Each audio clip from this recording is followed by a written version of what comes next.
secara online. Di awal tahun yang baru ini kita kembali ibadah online. Kita percaya Tuhan punya rencana atas semua hal yang terjadi.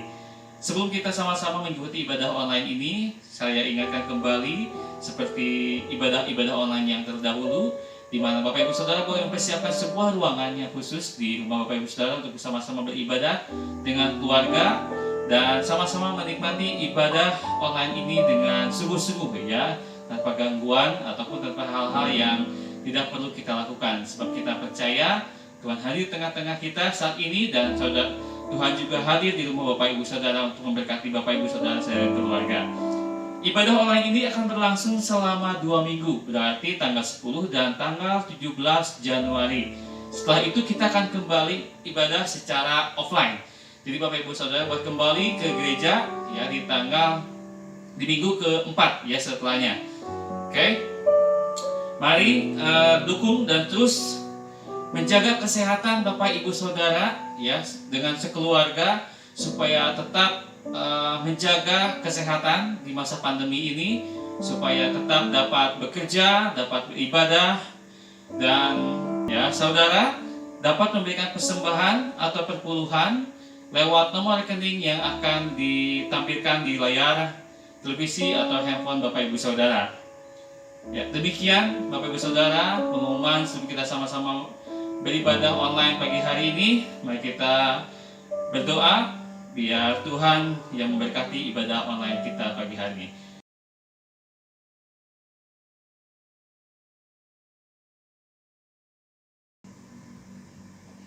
Haleluya, shalom Bapak Ibu Saudara. Kita percaya kekuatan daripada Tuhan selalu hadir untuk setiap kita. Amin. Kita bersyukur karena sampai saat ini kebaikan Tuhan masih kita rasakan. Kita boleh berjumpa di ibadah online pada hari ini, dan kita percaya kuasa Tuhan turun melawat setiap kita. Amin. Amin. Mari kita persiapkan hati kita untuk menyembah Tuhan, untuk beribadah kepada Tuhan. Sama-sama kita rendahkan hati kita berdoa kepada Tuhan. Haleluya. Tuhan Yesus yang baik, terima kasih. Kami percaya Tuhan, kebaikan-Mu selalu ada bagi kami Tuhan. Engkau yang sangat mengasihi setiap kami. Oleh sebab itu Tuhan, kami boleh ada sampai saat ini. Kami percaya semua karena anugerah Tuhan. Dan bahwa kami Tuhan untuk selalu bersyukur kepada-Mu Tuhan, untuk mengandalkan Engkau dalam setiap hidup kami. Dan saat ini Tuhan kami rindu datang Tuhan untuk menyembah-Mu, untuk beribadah kepada-Mu Tuhan. Dan kami percaya Tuhan, kuasa-Mu tidak terbatas Tuhan. Meskipun kami beribadah online Tuhan di rumah masing-masing, kami percaya kuasa-Mu turun melawat setiap kami. Sehingga apapun keadaan kami Tuhan, mungkin kami yang sedang sakit Tuhan, beban berat Tuhan, mengalami masalah, pergumulan, kami percaya Engkau yang selalu ada bagi kami Tuhan, menjamah setiap kami, layakan setiap kami Tuhan, ampuni segala dosa kami Tuhan, agar saat ini kami layak berada di hadapan-Mu Tuhan, memuji Engkau. Dan setiap pujian kami Tuhan, nama-Mu disenangkan, nama-Mu dipermuliakan Tuhan. Terpujilah nama-Mu Tuhan. Mari setiap kita yang siap memuji Tuhan sama-sama katakan amin. Berikan sorak-sorai bagi Tuhan. Haleluya. Haleluya. Mari kita angkat pujian di hadapan Tuhan, Bapak Ibu Saudara. Hanya Engkau Tuhan juru selamat kami.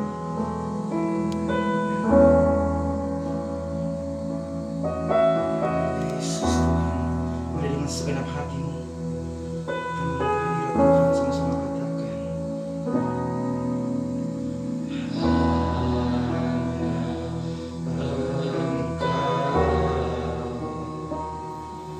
Juru selamatku,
yang pedulikan seluruh hidupku. Lebih lagi katakan Yesus Tuhan. Walau lewati lembah, aku tak ditinggalkan. Yesus kekuatan di hidupku. Berikan sorak-sorai bagi Tuhan Allah kita. Dengan iman sama-sama katakan ya Tuhan.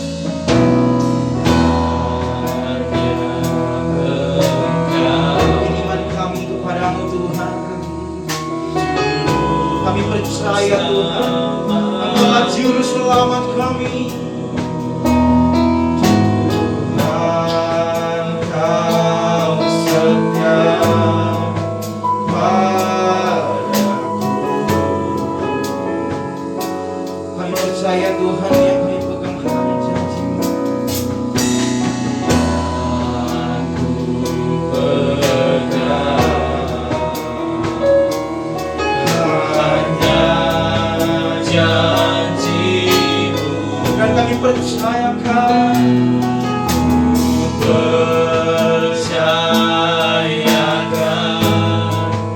hidupku. Yang percaya dengan iman sama-sama katakan, sembah Kau Allahku, Bapa dan sahabatku. Kau yang pedulikan seluruh hidupku. Lebih lagi di hadapan Tuhan, sama-sama katakan, walau lewati lembah, aku tak ditinggalkan. Yesus kekuatan.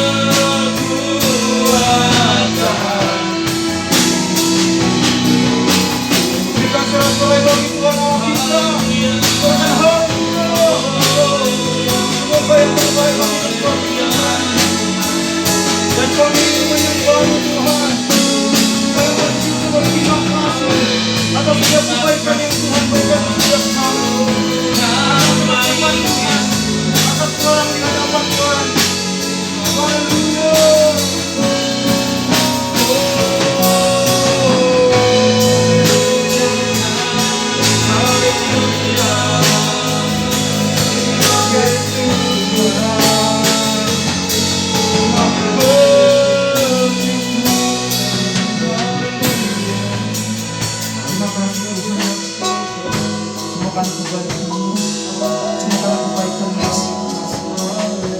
Ini kami menyembah-Mu Tuhan. Sama-sama iman katakan, ku sembah Kau Allahku. Jangan Tuhan katakan,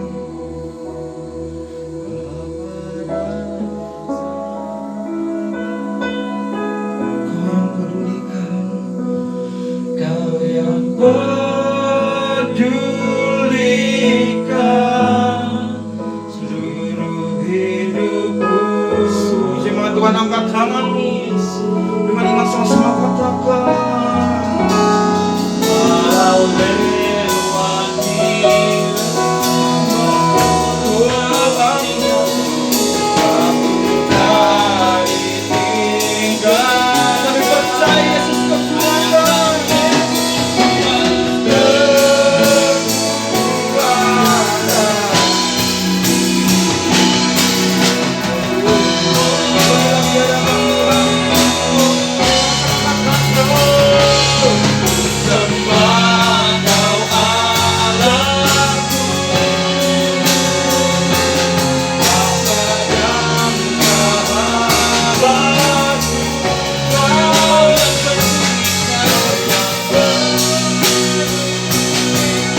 Mari setiap yang siap memuji Tuhan sama-sama katakan. Amin. Kita sorak-sorai bagi Tuhan.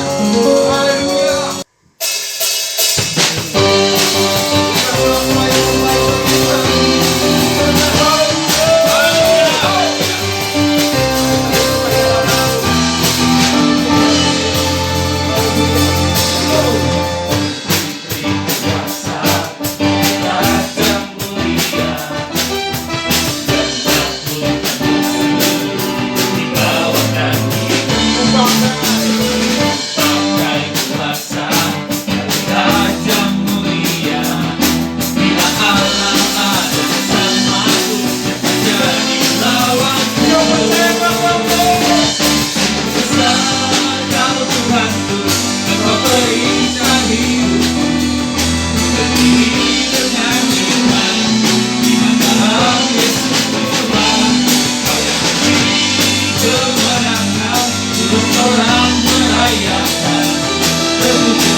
Kita sorak-sorai yang terbaik bagi Tuhan.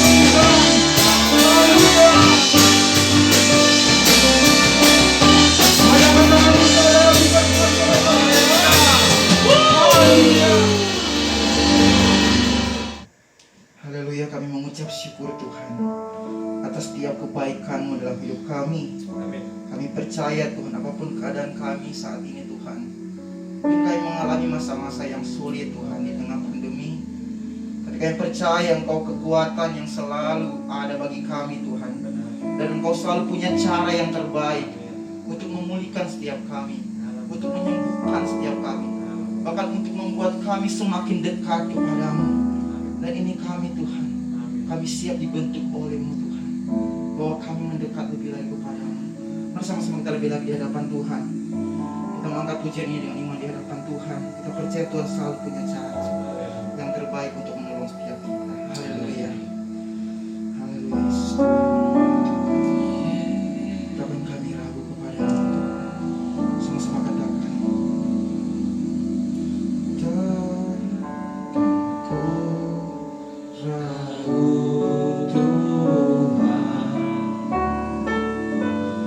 Janji-Mu yang menghidupkanku, hanya padamu Tuhan ku berseru,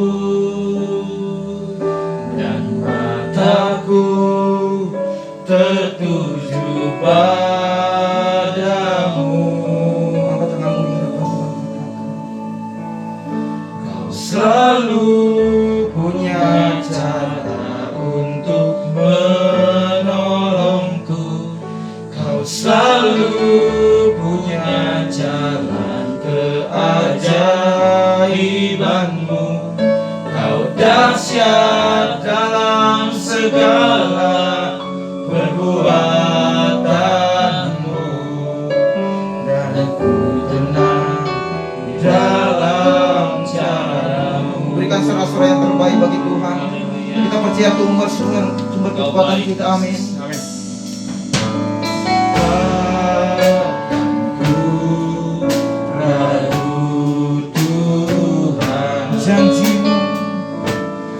Janjimu yang menghidupkanku, dan hanya padamu Tuhan berseru, dan mataku tertuju padamu. Angkat tanganmu doa dimakan belakang di hadapan Tuhan. Selalu punya cara untuk menolongku. Kau selalu punya jalan keajaiban. Kau dahsyat dalam segala perbuatanmu, dan tenang di dalam cara.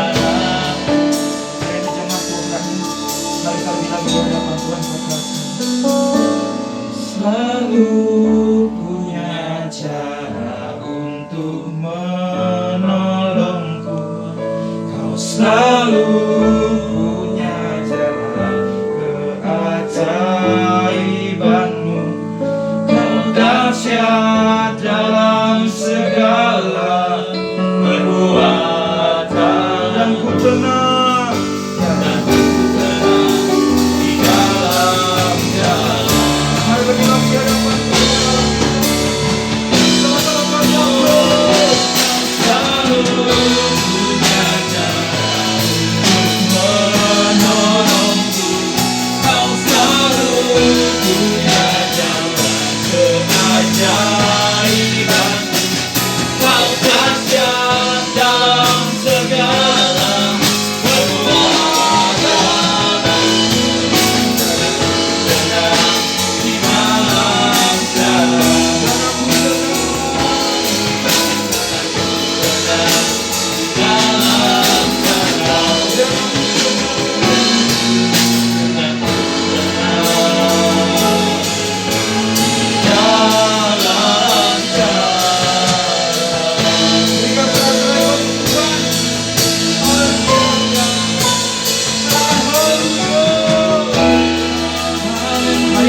Di dalam Tuhan, kami percaya kuasa-Mu tidak berbatas. Amin. Engkau yang punya cara yang terbaik untuk menolong setiap kami. Dan saat ini Tuhan, kami tersungkur Tuhan. Kami memohon pertolongan Tuhan atas hidup kami Tuhan. Di tengah kondisi yang sulit Tuhan saat ini, di tengah pandemi, kami percaya Engkau selalu menjadi sumber kekuatan kami. Dan saat ini kami diperlengkapi oleh kebenaran firman Tuhan. Biar firman Tuhan ini Tuhan menjadi kekuatan bagi setiap kami. Pujian nama-Mu Tuhan. Kami sambut firman-Mu dengan sukacita. Sama-sama katakan Amin.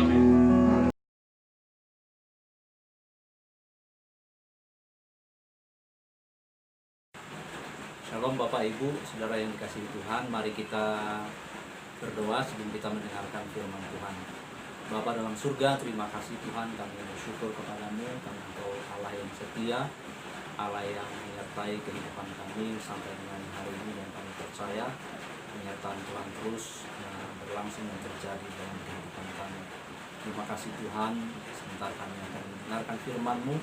Kiranya Tuhan yang menolong kami dan mengaruniakan kepada kami hikmat, pengertian. Ambillah Roh Kudus yang menolong kami sehingga kami boleh menangkap maksud daripada kebenaran firman Tuhan bagi kami sekalian. Terima kasih Bapa dalam surga, kami mengucap syukur. Dalam nama Yesus kami berdoa. Amin. Baik, shalom Bapak Ibu, Saudara yang dikasihi Tuhan. Mari kita akan mendengarkan firman Tuhan. Tema kita sepanjang bulan ini adalah membangun kehidupan rohani di dalam Tuhan. Kita akan langsung lihat saja bagian firman Tuhan dari Matius pasal 17 ayat 13 sampai dengan ayat 29, cukup panjang. Namun saya akan membaca dari ayat 13 sampai dengan ayat 23 ya. Demikian firman Tuhan. Matius 7 ayat 13 sampai ayat yang ke-23. Masuklah melalui pintu yang sesak itu, karena lebarlah pintu dan luaslah jalan yang menuju kepada kebinasaan, dan banyak orang yang masuk melaluinya. Karena sesaklah pintu dan sempitlah jalan yang menuju kepada kehidupan, dan sedikit orang yang mendapatinya. Waspadalah terhadap nabi-nabi palsu yang datang kepadamu dengan menyamar seperti domba, tetapi sesungguhnya mereka adalah serigala yang buas. Dari buahnya lah kamu akan mengenal mereka.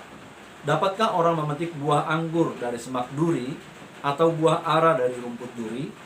Demikianlah setiap pohon yang baik menghasilkan buah yang baik, sedangkan pohon yang tidak baik menghasilkan buah yang tidak baik.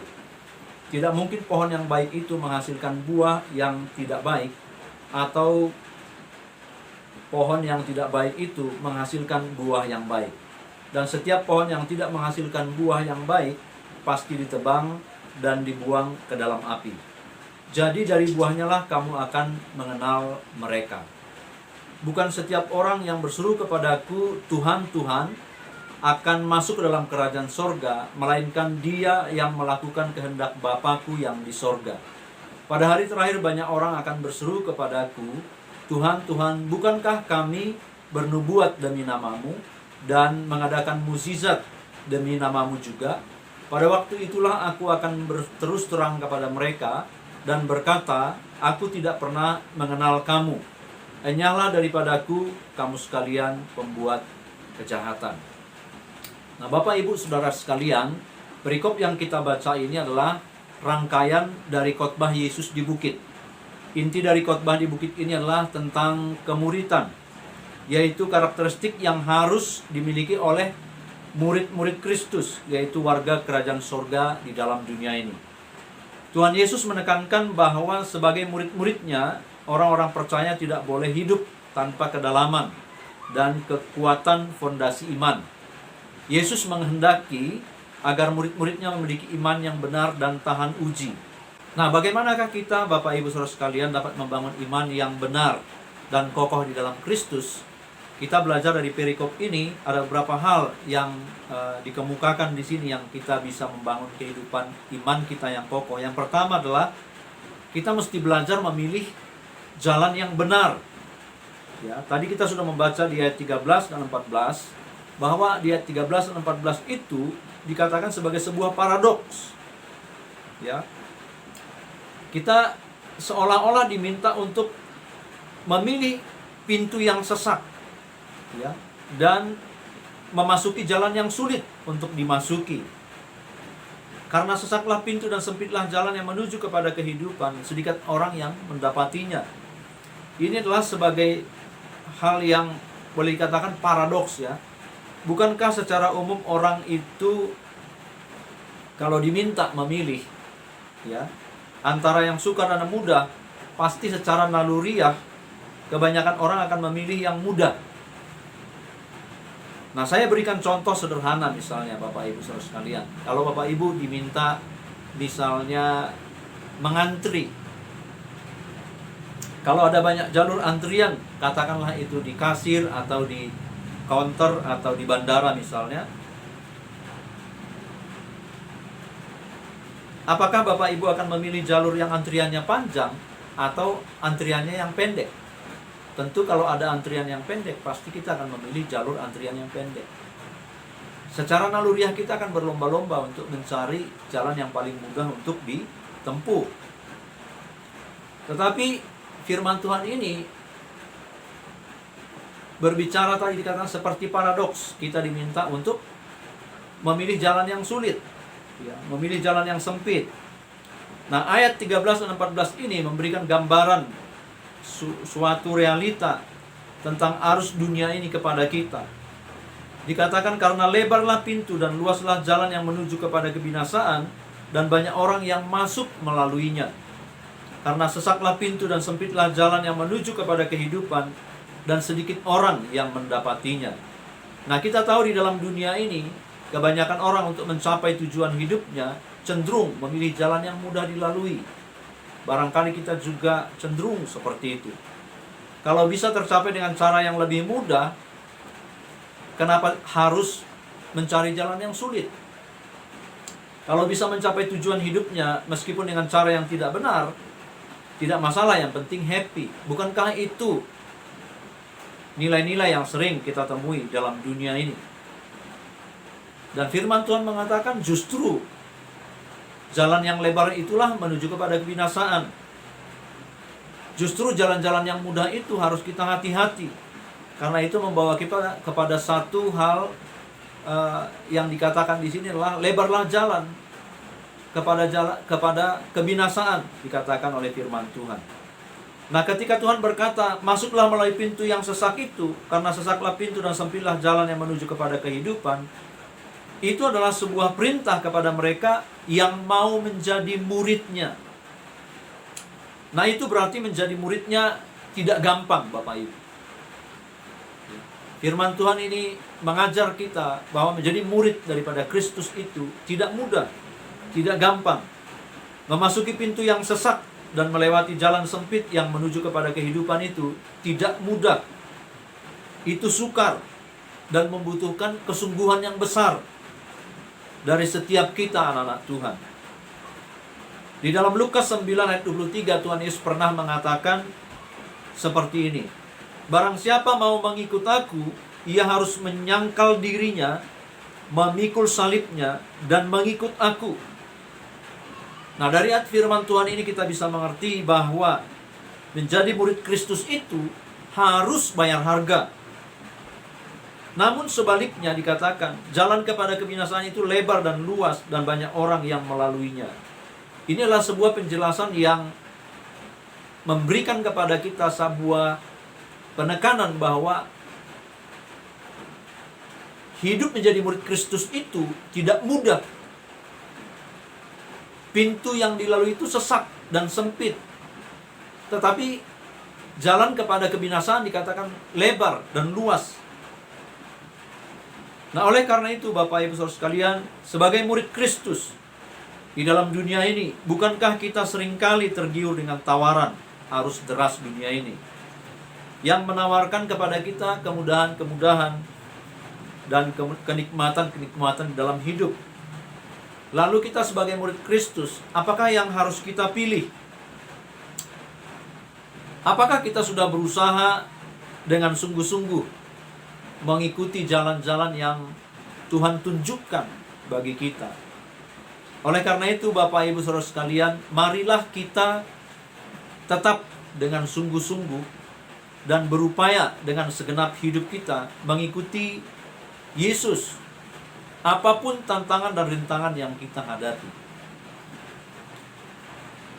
Nah, poin yang kedua yang kita bisa belajar daripada perikop yang kita baca ini, bagaimana kita membangun kehidupan iman yang kokoh, dikatakan adalah tidak berkompromi dengan ajaran palsu. Ya, ini disebutkan di ayat 15 sampai dengan ayat 20. Nah, pada ayat 15 Yesus mengatakan agar murid-muridnya mewaspadai nabi-nabi palsu yang datang dalam rupa domba, padahal mereka adalah serigala yang buas. Untuk mengantisipasi hal ini, Tuhan Yesus memberikan sebuah petunjuk kepada kita untuk mengenal para nabi palsu ini dengan mengamati wujud daripada buah dari kehidupan mereka, yaitu produk dari hidup mereka. Ayat 16 dan 20 mengatakan hal yang sama, yaitu dari buahnya lah kamu akan mengenal mereka.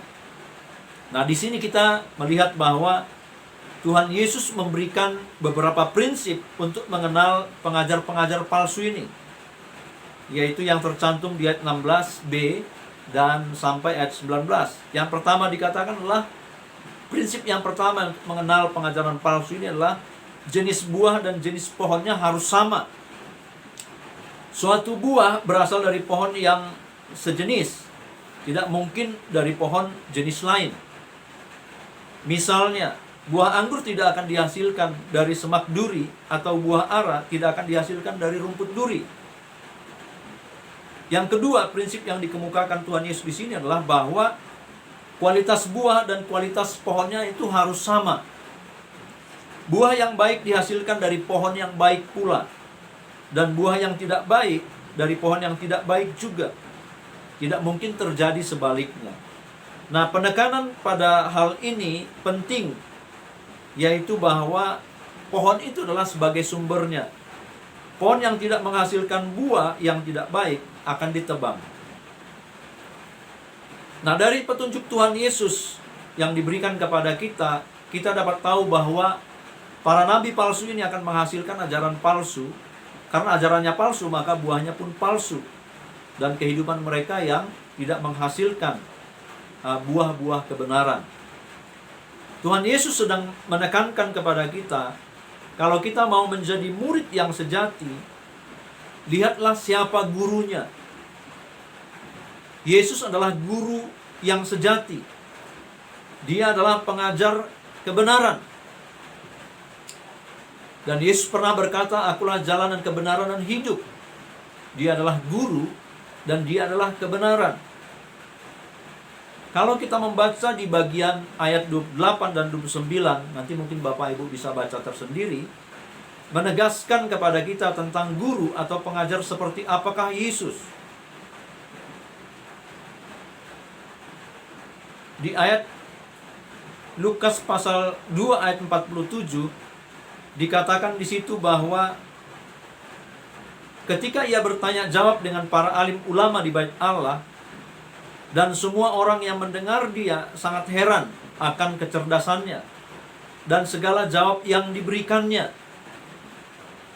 Dan di ayat 28-29 tadi dikatakan orang banyak takjub akan pengajarannya, sebab ia mengajar sebagai orang yang berkuasa. Jadi inilah sebuah penekanan yang konsisten tentang bagaimana Kristus Yesus mengajar, bagaimana dia hidup dan bagaimana dia mengajar. Dia adalah pengajar kebenaran dan dia adalah kebenaran itu sendiri. Dan juga konsisten dengan ciri yang tampak pada masa Yesus mulai mengajar di Nazaret yang dicatat di dalam Lukas 4 ayat 22a, yang mengatakan bahwa dan semua orang itu membenarkan dia dan mereka heran.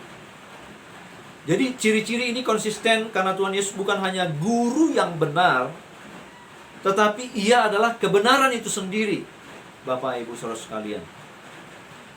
Nah, kita tahu ada banyak sekarang oleh karena pergumulan dan berbagai masalah dengan motivasi yang berbeda-beda, ada banyak orang meninggalkan imannya. Kita tidak tahu apa penyebabnya, tetapi yang pasti adalah bahwa mereka dipengaruhi oleh ajaran lain yang boleh kita katakan sebagai ajaran yang bukan daripada Kristus. Mereka tidak berjalan di dalam ajaran daripada Tuhan Yesus, yaitu ajaran yang asli. Itu sebabnya banyak orang, bahkan orang Kristen, meninggalkan imannya. Di tengah dunia yang tidak mudah untuk kita hadapi ini, Bapak Ibu Saudara sekalian, bagaimana dengan hidup kita? Bagaimana kita membangun iman kita? Tadi dikatakan di bagian yang pertama adalah bagaimana supaya kita memiliki iman yang benar, iman yang kuat, yaitu memilih jalan yang benar, yaitu mengikut Yesus dengan membayar harga. Yang kedua mengatakan kepada kita bahwa kita belajar untuk tidak berkompromi dengan ajaran palsu atau ajaran yang bukan daripada Tuhan Yesus dan ajaran yang diteruskan oleh rasul-rasulnya. Maukah kita menjadi murid yang sejati daripada Tuhan Yesus? Berarti kita harus belajar memilih jalan yang Tuhan tunjukkan dan kita melaluinya dengan membayar harga. Harga apakah yang harus kita bayar, Bapak Ibu Saudara sekalian, di dalam mengikut Yesus? Ada banyak hal yang harus kita lakukan. Membangun kehidupan rohani pun itu membutuhkan upaya, usaha yang tidak ringan. Untuk mengambil waktu berdoa, untuk mengambil waktu membaca firman Tuhan, untuk mengambil waktu melayani, untuk mengambil waktu untuk menolong orang-orang, itu membutuhkan harga yang harus dibayar. Bahkan kita untuk beribadah di zaman COVID ini pun kita harus membayar harga, Bapak Ibu. Ada banyak resiko-resiko yang kita harus hadapi. Tetapi maukah kita sebagai anak-anak Tuhan membayar harganya supaya kita boleh mengikut Dia di jalan yang benar, di jalan yang Dia tunjukkan. Nah, yang terakhir Bapak Ibu, hal yang ketiga, bagaimana kita membangun iman yang kokoh di dalam Tuhan adalah taat melakukan kehendak Tuhan. Di ayat 21 sampai dengan ayat yang ke-23 tadi kita sudah membaca. Pada bagian sebelumnya dikatakan bahwa Tuhan Yesus memberikan penekanan tentang ciri-ciri guru yang harus diwaspadai dan guru yang harus diikuti. Bagian berikutnya Tuhan Yesus mengatakan, menegaskan ciri kemuritan yang sejati. Ciri daripada kemuritan yang sejati adalah ketaatan. Sampai hari ini saya sering mendengar bahwa ada banyak orang terganggu atau bahkan terguncang ketika membaca ayat 22 sampai dengan ayat 23 ini, Bapak Ibu Saudara sekalian. Mari Bapak Ibu coba perhatikan teks ini. Karena seringkali kita lupa ayat yang mendahulunya, yaitu ayat 21, yang menekankan tentang bukan yang berseru Tuhan, Tuhan, tetapi yang melakukan kehendak Bapa di sorga, yang akan masuk ke dalam kerajaan sorga. Bapak Ibu Saudara sekalian, coba perhatikan di ayat 22 dan 23. Ada banyak orang mengaku telah bernubuat dan membuat mukjizat demi nama Tuhan. Tetapi Tuhan mengatakan bahwa Dia tidak mengenal mereka dan menyebut mereka sebagai pembuat kejahatan. Wah, ini kok bisa seperti ini? Bernubuat dan membuat mukjizat adalah karunia-karunia rohani yang disebutkan dalam 1 Korintus 12 ayat 10. Dan kalau kita membaca dalam 1 Korintus 12 sampai dengan pasal 14, Rasul Paulus memberikan penekanan bahwa kasih lebih utama daripada karunia-karunia. Jadi sebenarnya apakah yang terjadi pada ayat 22 dan 23 ini adalah kebalikannya, yaitu bahwa orang-orang tersebut telah mengutamakan karunia-karunia daripada kasih kepada Allah. Dengan kata lain, mereka mengabaikan ketaatan kepada Allah dan merasa bisa beribadah dan melayani tanpanya. Maksudnya tanpa ketaatan ini. Ya. Bagaimana kita memahami hal ini, Bapak Ibu Saudara sekalian? Ini berbicara juga tentang kehidupan kita sehari-hari. Bahwa beribadah itu tentu sesuatu yang sangat baik. Tetapi tidak akan ada artinya tanpa ketaatan kepada kehendak Allah. Demikian juga dengan melayani adalah sesuatu yang baik. Tetapi tidak akan ada artinya tanpa ketaatan kepada kehendak Allah. Bahkan menjadi pelayan-pelayan Tuhan sesuatu yang sangat baik, tetapi tanpa ketaatan kepada kehendak Allah tentu tidak akan ada artinya di mata Tuhan. Ini tidak akan menghasilkan suatu kehidupan iman yang kokoh, Bapak Ibu Saudara sekalian. Pada bagian terakhir kita belajar, nanti Bapak Ibu bisa baca di ayat 24 sampai ayat 27. Inilah ayat yang terkenal. Tuhan Yesus memberikan sebuah perumpamaan tentang seorang yang bijaksana yang membangun rumahnya di atas batu karang, dan tentang seorang yang dikatakan bodoh yang membangun rumahnya di atas pasir. Lalu datanglah badai hujan yang menerpa rumah itu, dikatakan. Nah, orang yang membangun rumahnya di atas batu itu adalah seumpama orang yang mentaati firman Tuhan. Yaitu dikatakan ketika hujan badai datang, rumah itu kokoh tetap berdiri. Tetapi orang yang membangun rumahnya di atas pasir, itu ketika badai dan hujan turun, dikatakan rumah itu roboh dan rusaklah, dan hebatlah rusaknya, dikatakan. Itu berbicara kepada kita, Bapak Ibu sekalian, tentang ketaatan. Artinya ketika kita mendengar firman Tuhan, dan kalau kita tidak mentaatinya, sebenarnya kita seperti orang yang bodoh itu. Tetapi sebaliknya, ketika kita mendengar firman Tuhan dan kita sungguh-sungguh mau melakukannya, mentaatinya, mempraktekkannya dalam kehidupan kita, maka iman kita terus dibangun menjadi iman yang kokoh di dalam Tuhan. Nah, oleh karena itu Bapak Ibu Saudara sekalian, sebagai kesimpulan daripada firman Tuhan ini, bagaimana kita membangun iman kita yang kokoh di tengah dunia yang penuh dengan tantangan ini, di tengah dunia yang penuh dengan pergumulan ini, Bapak Ibu. Tidak lain dan tidak bukan, yang pertama adalah mari kita memilih jalan yang benar, hidup di jalan yang benar yang Tuhan tunjukkan kepada kita, dan itu disertai dengan kesungguhan untuk membayar harga. Yang kedua adalah kita tidak berkompromi dengan ajaran palsu. Milikilah dan hauslah selalu akan pengajaran yang benar yang berasal daripada Kristus. Bukan mendengar ajaran-ajaran yang kita senangi saja, yang kita lihat menarik buat kita dan kita ingin mendengarnya. Tapi dengarlah ajaran yang sejati, di mana Kristus merupakan pusat daripada ajaran itu. Itulah ajaran yang benar yang membangun kehidupan rohani kita. Ada begitu banyak media sekarang ini, bahkan media yang menyiarkan kebenaran firman Tuhan. Tapi bukan berarti bahwa kita harus mendengarkannya semua. Tidak. Kita harus belajar untuk menerima pengajaran yang sungguh-sungguh berpusat kepada Kristus, yang bisa membangun kehidupan iman kita yang kokoh. Yang ketiga, kunci daripada kemuritan adalah ketaatan, Bapak Ibu. Tanpa ketaatan, apapun kita punya talenta, punya karunia yang hebat sekalipun, tanpa ketaatan itu tidak ada artinya. Oleh karena itu, marilah kita membangun kerohanian kita, Bapak Ibu sekalian, di dalam ketaatan demi ketaatan.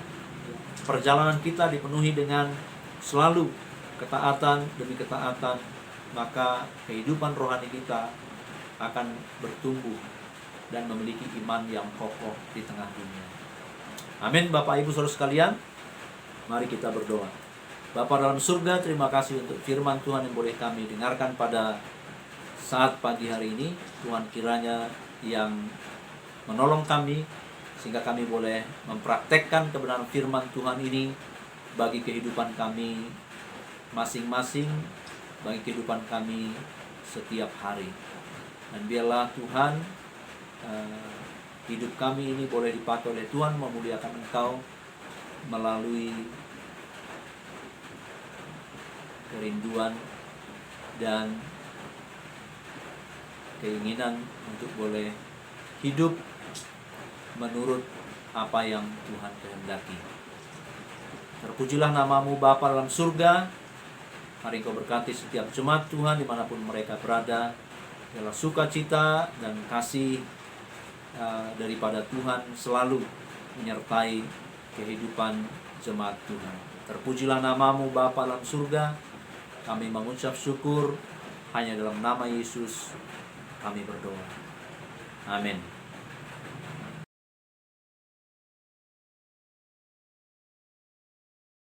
Haleluya, shalom. Siapa yang diberkati Tuhan sepanjang ibadah online pagi hari ini? Kita semua, amin. Saya kembali mengingatkan, minggu depan kita masih beribadah online. Dan kami mengundang juga Bapak Ibu Saudara untuk sama-sama berdoa syafaat untuk masa pandemi ini supaya segera berakhir. Dan juga berdoa bagi Bapak Gembala dengan keluarga supaya Tuhan tetap berkati, pelihara di masa pandemi ini. Berdoa juga buat seluruh jemaat GBI yang di Cianjur tetap dalam perlindungan Tuhan, dijauhkan dari segala virus-virus, dan mereka yang sedang sakit, mereka yang sedang lemah, biar Tuhan pulihkan secara sempurna, ya. Mari berdoa juga buat bangsa dan negara kita, supaya bangsa dan negara ini juga pulih dari segala masalah yang ada, biar Tuhan memberkati bangsa dan negara Indonesia ini. Amin. Saya mengucapkan sampai jumpa kembali di ibadah online selanjutnya. Tuhan Yesus memberkati.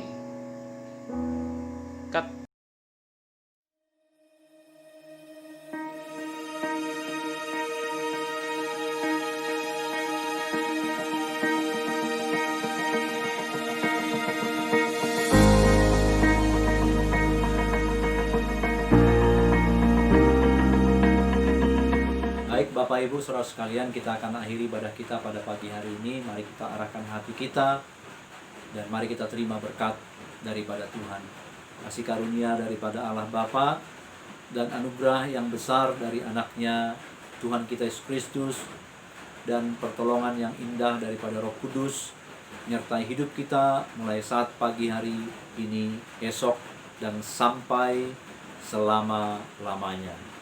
Amin.